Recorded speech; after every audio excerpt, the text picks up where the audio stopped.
یا ایھا الذین آمنوا اتقوا اللہ وکونوا مع الصادقین۔ اللہ فرماتا ہے کہ ایمان والو اللہ سے ڈرو اور سچوں کے ساتھ ہو جاؤ۔ اس میں خاص کر ایمان والوں سے رب قدیر خطاب فرما رہا ہے۔ تقریباً قرآن مقدسہ میں 88 مقام ایسے آتے ہیں، 88 مقامات ایسے آتے ہیں جس پر اللہ رب العزت نے خاص ایمان والوں سے خطاب فرمایا ہے۔ یہاں پر رب قدیر نے ایمان والوں سے خاص کر کہا ہے کہ تم اللہ سے ڈرو، ایمان والو تم اللہ سے ڈرو۔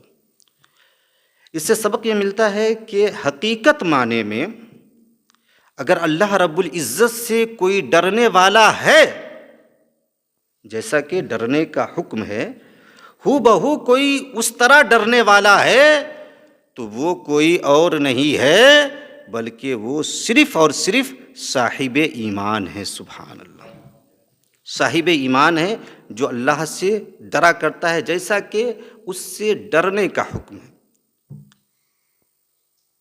اس لیے اللہ رب العزت نے صرف ایمان والوں سے اس آیت میں فرمایا کہ اللہ سے ڈرو اور پھر سچوں کے ساتھ ہو جاؤ۔ اس آیت مقدسہ کے بیان سے یہ پتہ چلتا ہے کہ ایمان والوں کے پاس دو خزانے ہیں، ایک کا نام ایمان ہے اور دوسرے کا نام تقوی ہے۔ تقوی، جس کے سینے میں رب کا خوف ہوگا وہی تقوی اختیار کرے گا، وہی رب کی بندگی ہو بہو کرے گا جیسا کہ کرنے کا حکم ہے۔ جس کے سینے میں اللہ کا خوف نہیں وہ کچھ بھی کر سکتا ہے، اس پر کوئی اعتماد نہیں کیا جا سکتا، کوئی بھروسہ نہیں کیا جا سکتا۔ کبھی اچھا کام بھی وہ کر سکتا ہے، کبھی وہ برا کام بھی کر سکتا ہے، لیکن زیادہ تر وہ برا کام ہی کرے گا جس کے سینے میں اللہ کا خوف نہیں۔ تو ایمان والوں کے پاس دو خزانے، ایک ایمان ایک تقوی۔ ایمان و تقوی کا لٹیرا یہ شیطان، ان الشیطان للانسان عدو مبین، کہ بے شک شیطان انسان کا کھلا ہوا دشمن ہے۔ چھپا ہوا دشمن سے ہمیشہ ہم چوکنا رہتے ہیں، اور جو کھلم کھلا دشمن ہے علیل اعلان ہم سے دشمنی کر رہا ہے، افسوس کی بات ہے کہ ہم اس سے چوکنا نہیں رہتے، ہم اس سے بچنے کی تیاری نہیں کرتے۔ اور جو اس شیطان سے بچنے کی تیاری کر لیتا ہے، اس شیطان کو کمزور کر لیتا ہے، اس شیطان کو اپنے پنجے کے نیچے دبا دیتا ہے، وہی اپنے وقت کا ولی کامل بنتا ہوا نظر آتا ہے۔ تو ایمان و تقوی کا جو لٹیرا ہے یہ شیطان ہے، ایمان و تقوی کا جو چور ہے شیطان ہے۔ اس لیے قرآن مقدسہ نے کہا کہ اگر ایمان و تقوی کو بچانا ہے، اس خزانے کو اگر محفوظ رکھنا ہے تو وَكُونُوا مَعَ الصَّادِقِينَ، سچوں کے ساتھ ہونا پڑے گا۔ جب آپ سچوں کے ساتھ ہو جاؤ گے، جب آپ سچوں کی صحبت و رفاقت حاصل کر لو گے تو فائدہ یہ ہوگا کہ آپ کا ایمان بھی بچ جائے گا اور آپ کا تقوی بھی بچ جائے گا۔ سبحان اللہ، ایمان و تقوی دونوں بچ جائے گا سچوں کی صحبت میں رہے۔ اب سوال یہ پیدا ہوتا ہے کہ سچے کون لوگ ہیں؟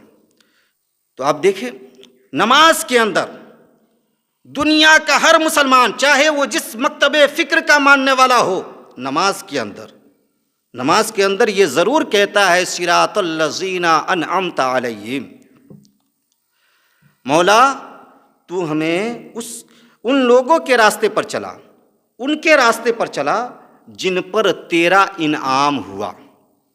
نماز کے اندر یہ دعا مانگتا ہے ہر مکتب فکر کا مسلمان، جو بھی جیسے بھی نماز پڑھتا ہے، اس کا طریقہ چاہے جیسا ہو، لیکن وہ سورہ فاتحہ پڑھتا ہی ہے۔ چونکہ سورہ فاتحہ کا پڑھنا نماز کے اندر واجب ہے، ضروری ہے، ہر مسلمان کو سورہ فاتحہ پڑھنا ہے، ہر رکعت میں پڑھنا ہے۔ اگر وہ امام کے پیچھے ہے تو اس وقت نہیں پڑھنا ہے، لیکن اپنی نماز اگر پڑھ رہا ہے تو اسے پڑھنا ہی ہے۔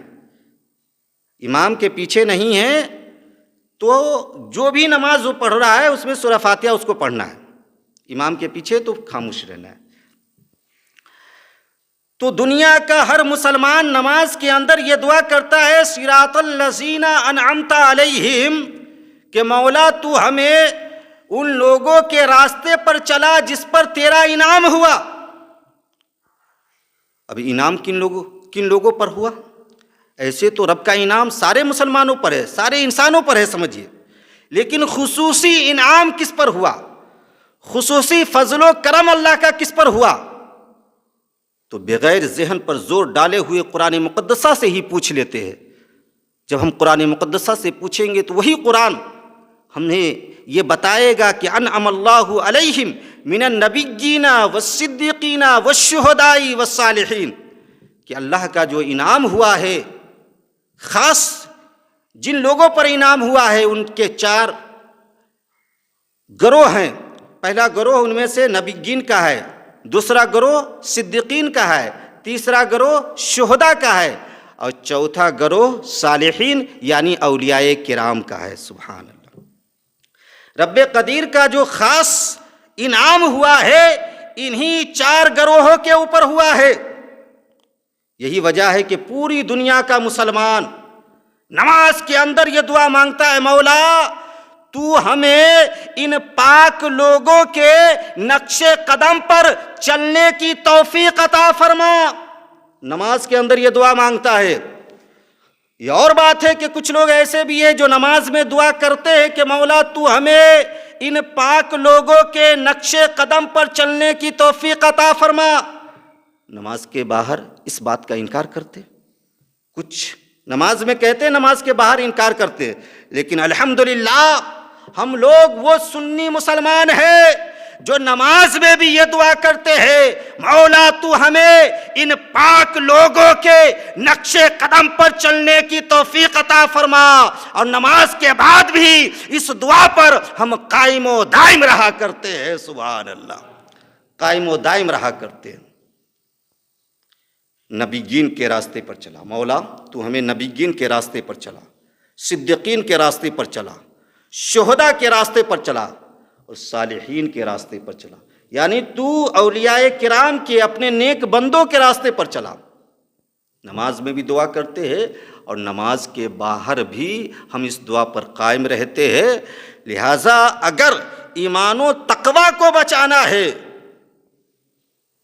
تو اولیاء کی صحبت اختیار کرنا ہوگا، اور اولیاء کہتے کس کو ہے؟ علماء کو ہی اولیاء کہتے ہیں۔ علماء میں سے ہی جو زہد کر کے، جو ریاضت کر کے، جو مجاہدہ کر کے رب کی بارگاہ میں قربت حاصل کر لیتے ہیں وہی اولیاء کہلاتے ہیں۔ سبحان اللہ۔ بغیر علم کے کوئی ولی نہیں ہو سکتا، علم اسے ہر حال میں چاہیے، چاہے ظاہری طور پر وہ حاصل کیا ہو جیسے ہم لوگ مدرسے میں پڑھ کر حاصل کرتے ہیں، اور چاہے کسی پیر صاحب، کسی بزرگ، کسی مرشد کے ذریعے اسے حاصل ہوا ہو، سینے سے سینہ لگا کر دے دیا ہو، زبان چسا کر دے دیا ہو، کسی چیز کے ذریعے عطا کر دیا گیا ہو، لیکن علم ہونا چاہیے۔ اگر ولی کہلانے والا علم سے دور ہے تو حقیقت میں وہ ولی نہیں ہے، وہ ڈھونگی بابا ہے۔ ولی وہی ہو سکتا ہے جس کے اندر علم ہوگا، شریعت کی جانکاری ہوگی، رب کے قرآن کی جانکاری ہوگی، رب کے فرمان پر عمل کرتا ہوگا، شریعت مصطفیٰ کے قوانین پر عمل کرتا ہوگا، وہی اللہ کا ولی کہلانے کا حقدار بھی ہے، ورنہ نہیں۔ تو علماء کی، اولیاء کی صحبت اختیار کریں۔ آپ دیکھیں علماء کو بھی اولیاء کی ضرورت پڑتی ہے۔ میں نے کہا کہ علماء سے ہی اولیاء نکلتے ہیں، جو اپنے نفس کو کنٹرول کر کے، نفس کو پنجے کے نیچے دبا کر، بھوک و پیاس کی شدت کو برداشت کر کے، جنگلات میں چلے کر کے، مراقبہ کر کے، ریاضت و مجاہدہ کر کے، جو اپنے آپ کو یاد الہی میں کھو دیتے ہیں، یہی کھونے کا انہیں صدقہ ملتا ہے کہ رب کی قربت انہیں حاصل ہو جایا کرتی ہے، وہی لوگ اولیاء کرام کہلاتے ہیں۔ وقت کے امام رازی رحمۃ اللہ علیہ کو دیکھیں، امام فخر الدین رازی رحمۃ اللہ علیہ کو، آپ بہت بڑے عالم دین تھے، بڑے بڑے مناظرے آپ نے کیے، بڑی بڑی کتابیں آپ نے تصنیف فرمائی، جس میں سے ایک مخصوص کتاب تفسیر کبیر بھی ہے جس کی آپ نے تصنیف فرمائی۔ نزا کے وقت میں جاگنے کے وقت میں شیطان سب سے زیادہ ایمان پر ڈاکہ ڈالنے کی کوشش کرتا ہے، کیونکہ اگر اس وقت وہ ایمان سے پھرا تو پھر کبھی وہ نہیں لوٹ سکتا ہے۔ شیطان اس بات کو اچھی طرح جانتا ہے کہ یہ جاگنے کا وقت ہے، اگر ابھی ہم اس کے ایمان کو چھین لیے تو پوری زندگی جو اس نے محنتیں کی ہے یہ ساری محنتیں اس کی برباد ہو جائے گی۔ تو اس وقت بہت کوشش کرتا ہے شیطان کہ کسی طرح اس کے ایمان پر ہم ڈاکہ ڈالے، اگر ابھی ہم کامیاب ہو گئے تو یہ ہمیشہ ہمیشہ کے لیے ناکام ہو جائے گا۔ امام رازی رحمۃ اللہ علیہ کے جاگنے کا وقت ہے، شیطان آ گیا رب کی وحدانیت پر، اللہ ایک ہے، اس پر دلیل مانگنے کے لیے۔ اے رازی، آپ نے بڑے بڑے مناظرے کیے، بڑی بڑی کتابیں لکھی، خدا ایک ہے، اس پر دلیل پیش کرو۔ المختصر حضرت امام فخر الدین رازی رحمۃ اللہ علیہ نے دلیلیں پیش کرنا شروع کی، شیطان کاٹنا شروع کیا۔ آپ پیش کر رہے ہیں، شیطان دلیل کو خارج کر رہا ہے، کاٹ رہا ہے نا، یہ دلیل نہیں چلے گی، یہ دلیل نہیں چلے گی، یہاں تک کہ آپ نے 360 دلیلیں پیش کر دی، شیطان تمام دلیلوں کو کاٹ ڈالا، خارج کر دیا نا، یہ دلیل چلنے والی نہیں ہے۔ اب ڈبہ خالی ہو گیا، اب اگلی دلیل سمجھ میں نہیں آ رہی ہے، پیش کرے تو کیا کرے؟ قریب تھا کہ شیطان آپ کے ایمان پر حملہ بول دیتا۔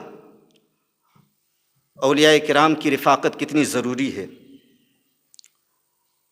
آپ 360 دلیلیں پیش کر دیے، شیطان اس کو خارج کر دیا، کاٹ دیا، آپ کا خزانہ خالی ہو گیا۔ قریب ہے کہ شیطان آپ پر حملہ کر دیتا۔ آپ کے پیر و مرشد حضرت نجم الدین کبریٰ رحمۃ اللہ علیہ اس مقام سے جہاں پر آپ سے شیطان بحث کر رہا تھا، وہاں سے 300 میل کے فاصلے پر وضو فرما رہے تھے اور اس منظر کو بھی ملاحظہ فرما رہے تھے۔ آپ کو غصہ آتا ہے، دیکھتے ہیں میرے مرید کا خزانہ خالی ہو رہا ہے، شیطان حملہ کرنے والا ہے، آپ اپنا لوٹا دیوار پر مارتے ہیں، یعنی اتنا غصہ آتا ہے کہ آپ اس طرح اظہار کرتے ہیں اور وہیں سے فرماتے ہیں، اے رازی، تم یہ کیوں نہیں کہہ دیتے کہ میں خدا کو بغیر کسی دلیل کے ایک مانتا ہوں؟ سبحان اللہ۔ اللہ والوں کا کنیکشن دیکھیے کیسا تھا اور کیسا ہوتا ہے، بغیر کسی مشینری کی مدد کے، بغیر کسی فون کے، ٹیلی فون کے، بغیر کسی آلہ کے، 300 میل کے فاصلے سے جو آواز نکلتی ہے وہ فوراً حضرت امام رازی رحمۃ اللہ علیہ کے کان میں پہنچتی ہے۔ سبحان اللہ۔ اور اس کے بعد حضرت امام رازی کہتے شیطان سے، شیطان سن، 360 دلیلیں میں پیش کیا، تم نے اسے کاٹ دیا، اب آخری دلیل یہ ہے کہ میں خدا کو تو ایک مانتا ہوں لیکن بغیر کسی دلیل کے ایک مانتا ہوں۔ سبحان اللہ۔ اب بتا تیرا کیا کہنا ہے؟ جب حضرت امام رازی اتنا کہتے ہیں، شیطان راہ فرار اختیار کر لیتا ہے۔ کیا پتہ چلا؟ پتہ یہ چلا کہ جب علماء کو اولیاء کی ضرورت پڑ سکتی ہے تو سبھوں کو علماء کی بھی ضرورت ہے اور اولیاء کی بھی ضرورت ہے۔ علماء اولیاء کی محبت ضروری ہے اگر ایمان و تقوی کو بچانا ہے۔ اور جب ہم ان کی صحبت میں آئیں گے تو آپ دیکھیں کہ جب ایک کتا اصحاب کہف کے کتا کے متعلق میں کہہ رہا ہوں کہ جب ایک کتا اولیاء اللہ کی صحبت اختیار کر لیا تو وہ جنتی بن گیا۔ وہ کوئی نمازی نہیں تھا کتا، کوئی حاجی بھی نہیں تھا، کوئی زکوٰۃ دینے والا بھی نہیں تھا، کوئی روزہ دار بھی نہیں تھا کتا، وہ جنتی کیسے بن رہا ہے؟ اولیاء کی صحبت اختیار کرنے کے بدلے میں بن رہا ہے۔ سبحان اللہ۔ اولیاء کرام کی صحبت اختیار کرنے کے بدلے میں کتا جنتی بن رہا ہے۔ اولیاء کرام جب دقیانوس بادشاہ کے ظلم و ستم سے تنگ آ کر شہر کو چھوڑ کر جا رہے تھے، کتا ساتھ ہو گیا تو فقیروں کی جماعت نے کہا کہ تم تو کتے ہو، تیرا کام ہے ہم فقیروں کو دیکھ کر بھونکنا، تم میرے ساتھ کیوں جا رہے ہو؟ اگر تم میرے ساتھ رہو گے، بھونکو گے تو ہم سب کے سب پکڑے جائیں گے۔ تو اس کتا نے کہا کہ نہ، میں کتا تو ہوں لیکن فقیروں کو دیکھ کر بھونکنے والا کتا نہیں ہوں۔ اولیاء کرام کو دیکھ کر بھونکنے والا کتا نہیں ہوں، بلکہ میں کتا تو ہوں لیکن اولیاء کرام سے محبت کرنے والا کتا ہوں۔ سبحان اللہ۔ تو ایسی محبت کا ثبوت پیش کیا کہ رب قدیر کو اس کی محبت پسند آ گئی۔ رب قدیر نے قرآن مقدسہ میں اس کا تذکرہ فرمایا، یہاں تک کہ اولیاء کرام کی محبت کے طفیل، محبت کے صدقے وہ کتا جنتی بن گیا۔ سبحان اللہ۔ تو جب ایک کتا اولیاء کی صحبت اختیار کر لے تو وہ جنتی بن سکتا ہے۔ اگر ہم علماء کی صحبت اختیار کر لے، اولیاء کی صحبت اختیار کر لے تو ہم جنتی کیوں کر نہیں بن سکتے ہیں۔ لہٰذا ایمان و تقوی کو اگر بچانا ہے تو وہ کونوا مع الصادقین، سچوں کے ساتھ ہونا پڑے گا۔ جب سچوں کے ساتھ ہو جائیں گے دنیا بھی سنور جائے گی اور آخرت بھی آپ کی سنور جائے گی۔ رب قدیر ہم لوگوں کو راہ مستقیم پر چل کر زندگی بسر کرنے کی توفیق عطا فرمائے۔ ماہ رمضان آ رہا ہے، شیطان اس میں بند کر دیا جائے گا، 1 مہینے کے لیے شیطان بند کر دیا جائے گا۔ لہٰذا اس ماہ میں آپ کثرت سے رب کی عبادت کیا کریں۔ لیکن اگر کوئی کہے کہ بھائی رمضان میں بھی انسان پاپ کرتا ہے، جب شیطان بند ہے، بہکانے والا شیطان جو سرکش ہے، جو انسانوں کو ورغلاتا ہے، بہکاتا ہے، میلے ٹھیلے میں لے جاتا ہے، برائی کے اڈے پہ لے جاتا ہے، شراب کے اڈے پہ لے جاتا ہے، وہ شیطان جب بند ہے اس کے باوجود بھی لوگ برائی کیوں کرتے ہیں رمضان کے مہینے میں؟ تو اس کا جواب یہ ہے کہ جو حقیقت کا شیطان ہے وہ تو بند ہے، لیکن انسان کے اندر کا شیطان وہ کھلا ہوا ہے، یعنی انسان کی فطرت اسے برائی کروا رہی ہے۔ شیطان حقیقت میں 1 مہینے کے لیے بند ہو جاتا ہے۔ لہٰذا جب شیطان بند ہے، کوئی آپ کو بہکانے والا نہیں ہے، تو کم سے کم 1 مہینہ ہی صحیح، سال میں 1 مہینہ ہی صحیح ایسی عبادت آپ کر لے، ایسی عبادت کر لے کہ جس سے اللہ بھی راضی ہو جائے اور رسول اللہ بھی راضی ہو جائے۔ ایسے سالوں بھر تو آپ عبادت کرتے ہی رہتے ہیں، لیکن رمضان میں زیادہ عبادت کیا کرے، کیونکہ پہلی رات سے ہی شیطان بند، چاند ہوگا شیطان بند، سرکش جن بند، جن بھی بند، شیاطین بھی بند۔ اور یہ حضور نے فرمایا کہ جب رمضان کی پہلی رات آتی ہے تو سرکش جن اور شیاطین قید کر دیے جاتے ہیں، زنجیروں میں جکڑ دیے جاتے ہیں، زنجیروں میں جکڑ دیے جاتے ہیں، اور یہ تب تک بند رہتے ہیں جب تک رمضان کا مہینہ ختم نہیں ہو جاتا۔ یعنی جب تک رمضان کا مہینہ رہتا ہے شیاطین اور سرکش جن یہ زنجیروں میں جکڑے ہوئے رہتے ہیں، قیدی کی حالت میں رہتے ہیں۔ جب رمضان کا مہینہ چلا جاتا ہے تب یہ آزاد کیے جاتے ہیں۔ جہنم کے دروازے بھی بند رہتے ہیں پورے رمضان میں، لیکن جنت کے دروازے پورے رمضان بھر کھلے رہتے ہیں۔ لہٰذا اچھا موقع، حسین موقع مل رہا ہے ہم سبوں کو رب کی عبادت کر کے ان کی قربت حاصل کرنے کا، جنت میں اپنا مقام بنانے کا۔ اللہ رب العزت ہم سبوں کو اس ماہ کا احترام کر کے زیادہ سے زیادہ اعمال صالح اکٹھا کرنے کی توفیق عطا فرمائے۔